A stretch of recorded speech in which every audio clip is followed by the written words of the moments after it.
Salut à tous et bienvenue sur ma chaîne. Aujourd'hui, on se plonge dans le monde du sourcing en Chine. Plus précisément, comment trouver des fournisseurs fiables sur Alibaba. Si tu es entrepreneur ou propriétaire d'entreprise à la recherche de fournisseurs de qualité, tu es au bon endroit. Moi, c'est Coralie, je vis au Québec et je suis coach et vendeuse sur Amazon FBA USA. Dans cette vidéo, je vais te partager des astuces uniques et efficaces pour t'assurer de trouver des fournisseurs de confiance pour tes besoins commerciaux. C'est parti, on en parle tout de suite après le court générique.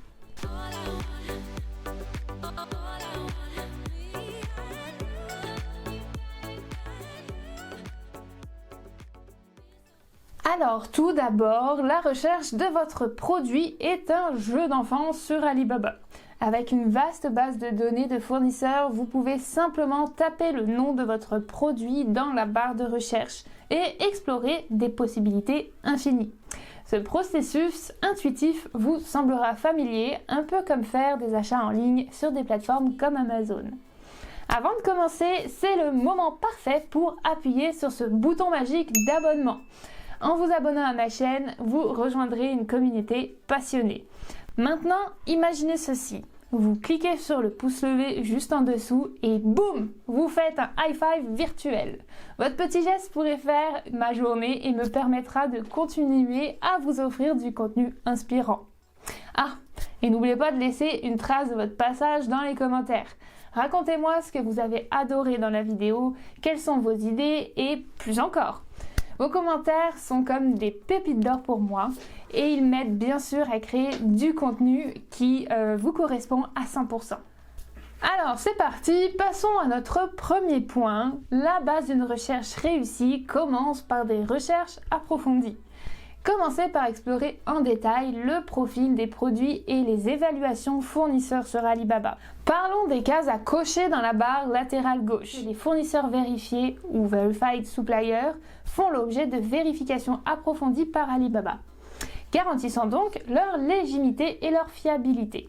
N'hésitez pas à jeter un coup d'œil à leur historique de transactions et aux commentaires des clients. Mon conseil numéro 2 concerne les certifications et les normes de qualité. Lorsque vous arrivez sur la page d'un fournisseur, recherchez les certifications et les normes de qualité. Consultez leur page de produits ou même leur boutique pour accéder aux documents essentiels. Si votre produit nécessite des certifications spécifiques telles que la FDA ou la CE, c'est là que vous les trouverez. Et n'hésitez pas à vous renseigner s'il manque une certification spécifique mais essentielle pour votre produit. La qualité et la conformité sont primordiales. Vérifiez que le fournisseur choisi possède les certifications nécessaires et répond aux normes de votre pays. Assurez-vous que les produits du fournisseur correspondent aux exigences de votre marché et que les certificats concernent bien votre produit. Croyez-moi, cela arrive que la référence et la certification qu'ils vous envoient ne soient pas pour le bon produit. Alors vérifiez bien aussi la légitimité du document auprès des institutions officielles. Passons au troisième point, l'analyse des chiffres et de la boutique.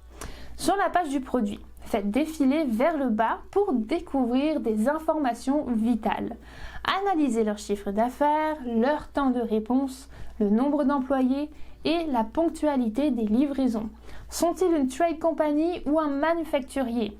Avec le manufacturier, tu pourrais avoir des prix moins chers car tu traites directement avec l'usine. Mais par contre, ça se pourrait qu'ils aient des MOQ plus élevés.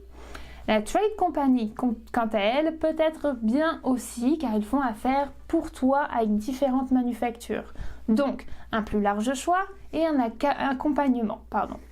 Les prix sont donc un peu plus élevés, mais les MOQ beaucoup plus petits. Si ton objectif est de collaborer avec eux à long terme, il serait judicieux d'examiner l'intégralité de leur boutique. De cette manière, tu pourras anticiper les opportunités futures et évaluer la compatibilité de leurs produits avec ton style. Une fois que tu auras identifié une bonne opportunité, la meilleure approche consistera à envisager une collaboration continue. Cette démarche t'offrira l'avantage de travailler avec une confiance déjà établie et te fera gagner un temps précieux en évitant des recherches fastidieuses. En somme, privilégier cette approche se révèle toujours plus confortable. Passons au point numéro 4, l'art du contact. Si vous êtes intéressé après ces premières vérifications, initiez le contact via le système de messagerie d'Alibaba tout simplement. Une conversation rapide et engageante révélera leur professionnalisme et leur engagement. Soyez amical et n'hésitez pas à relancer s'ils ne répondent pas rapidement. La persévérance porte ses fruits. Note aussi que la conversation avec les Chinois ou avec un Français ou avec un Américain ne sera pas la même. Ils ont des moyens de communiquer différents des nôtres et il faut leur expliquer tout correctement, point par point. Notez que des messages personnalisés montrent votre sérieux. Posez-leur des questions détaillées sur leur capacité de fabrication, leur processus de production, les MOQ, etc. Cela vous permet non seulement de recueillir des informations vitales, mais aussi d'évaluer leur réactivité et leur volonté de coopérer. Notez que ce qui est présenté sur la fiche produit s'avère souvent inexact, voire rarement correct. Je pense ici surtout au niveau des prix affichés. Les fournisseurs cherchent à capturer ton attention. C'est pourquoi il est important de leur fournir toutes tes préférences lors des premiers contacts, telles que la personnalisation, l'emballage, la quantité souhaitée, afin qu'ils puissent établir un devis en conséquence avec des prix réels. Conseil numéro 5, demandez des échantillons avant de passer des commandes en gros. N'oubliez jamais cette étape. Demandez des échantillons de produits avant de vous engager dans une commande en gros. Cela vous permet d'inspecter la qualité, les matériaux et le savoir-faire de première main. Soyez attentif à toute incohérence ou déviation par rapport à vos exigences. Il vaut mieux investir dans des échantillons dès le départ que de risquer une grosse commande avec des produits de qualité médiocre. Le point numéro 6, profitez des salons et expositions commerciales en ligne. Même si vous ne pouvez pas assister physiquement au salon en Chine, Alibaba offre de nombreux événements qui se déroulent en ligne. Ces salons commerciaux virtuels sur Alibaba offrent une excellente opportunité de communiquer avec les fournisseurs en temps réel. Vous pouvez interagir via des chats en direct, des webinaires et des présentations virtuelles, tout en économisant du temps et des frais de déplacement. La prochaine en date, au jour où je tourne cette vidéo, est prévue pour septembre 2023. C'est le Super September. Alors renseignez-vous, inscrivez-vous aux alertes Alibaba et soyez au rendez-vous. Notre prochain point numéro 7, la trade assurance. Lorsque vous êtes prêt à passer une commande, optez pour l'assurance commerciale d'Alibaba.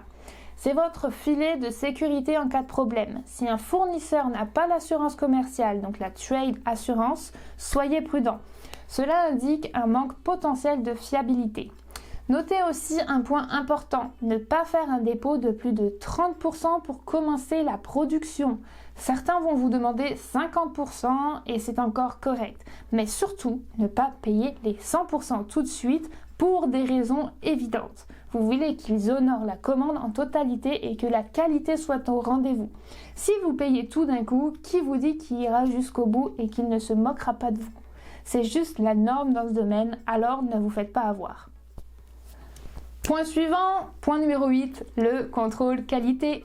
Lorsqu'il s'agit de sa première commande et du premier contact avec ton fournisseur, la démarche recommandée consiste à faire appel à des entreprises externes pour certaines étapes. Assure-toi néanmoins que ces entreprises ne soient pas affiliées à ton fournisseur afin d'éviter tout conflit d'intérêts. Avant d'envoyer tes produits, il est avisé d'effectuer un contrôle de qualité. Pour ce faire, tu as la possibilité de soumettre quelques échantillons à des analystes. Le nombre d'échantillons à soumettre dépendra de la quantité de ta commande.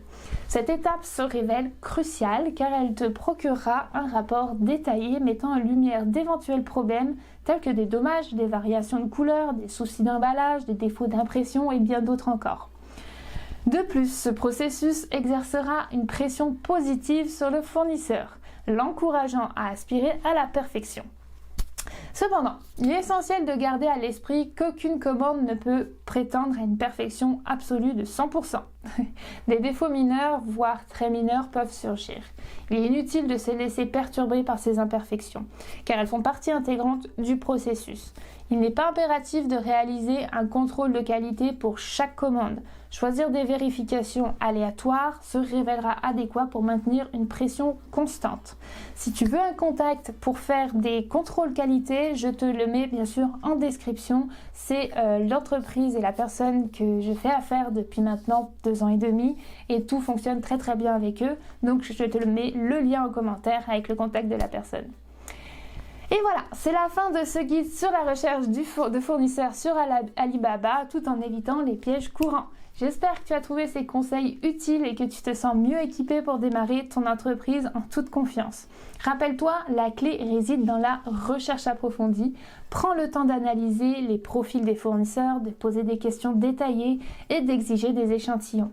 La communication est ton allié numéro 1 dans ce processus. Méfie-toi des offres trop belles pour être vraies. Un prix incroyablement bas peut parfois cacher des problèmes de qualité ou de fiabilité.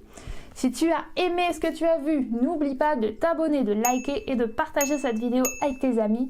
Merci d'avoir passé du temps avec moi. Rappelle-toi que chaque clic nous rapproche et chaque abonné compte énormément. À bientôt à toute la communauté québécoise, française et tout simplement francophone du monde entier. On lâche rien. Ciao ciao!